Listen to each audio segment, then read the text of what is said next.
இன்றைய நற்செய்தி வாசகம் திருத்தூதர் யோவான் எழுதிய தூய நற்செய்தி நூலிலிருந்து வாசகம்.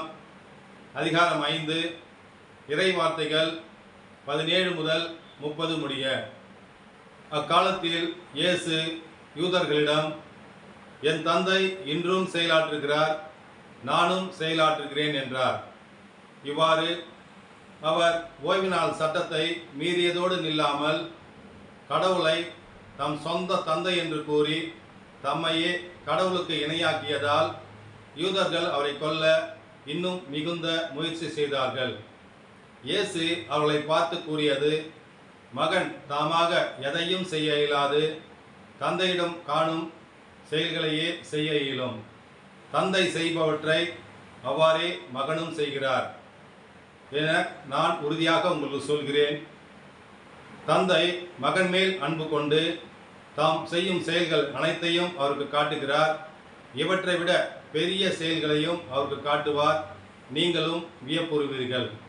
தந்தை இறந்தோரை எழுப்பி அவர்களை வாழ வைப்பது போல மகனும் தாம் விரும்பியவர்களை வாழ வைக்கிறார். தந்தை யாருக்கும் தீர்ப்பு அளிப்பதில்லை. தமக்கு எல்லாரும் மதிப்பு கொடுப்பது போல மகனுக்கும் மதிப்பு கொடுக்க வேண்டுமென தீர்ப்பு வழங்கும் அதிகாரத்தை தந்தை அவருக்கு அளித்துள்ளார். மகனை மதியாதவர் அவரை அனுப்பிய தந்தையையும் மதிப்பதில்லை. என் வார்த்தையை கேட்டு என்னை அனுப்பியவரை நம்புவோர் நிலை வாழ்வை கொண்டுள்ளனர். அவர்கள் தண்டனை தீர்ப்புக்கு உள்ளாக மாட்டார்கள். ஏற்கனவே சாவை கடந்து வாழ்வுக்கு வந்துவிட்டார்கள் என உறுதியாக உங்களுக்கு சொல்கிறேன். காலம் வருகிறது, ஏன் வந்தே விட்டது.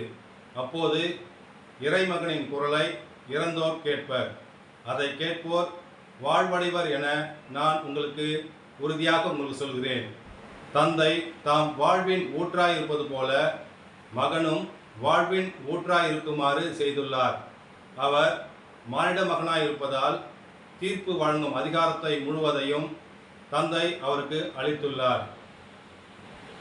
நீங்கள் வியப்புற வேண்டாம், காலம் வருகிறது, அப்போது கல்லறைக்கு உள்ளோர் அனைவரும் அவரது குரலை கேட்டு வெளியே வருவர். நல்லதென செய்தோர் வாழ்வு பெற உயிர் பெறுவர், தீயன செய்தோர் தண்டனை தீர்ப்பு பெற உயிர் தெழுவர். நானாக எதையும் செய்ய இயலாது, தந்தையின் சொற்படியே நான் தீர்ப்பிடுகிறேன். நான் வழங்கும் தீர்ப்பு நீதியானது, ஏனெனில் என் விருப்பத்தை நாடாமல் என்னை அனுப்பியவரின் விருப்பத்தையே நாடுகிறேன். ஆண்டவரின் அருள்வாக்கு. கிறிஸ்துவே உமக்கு புகழ்.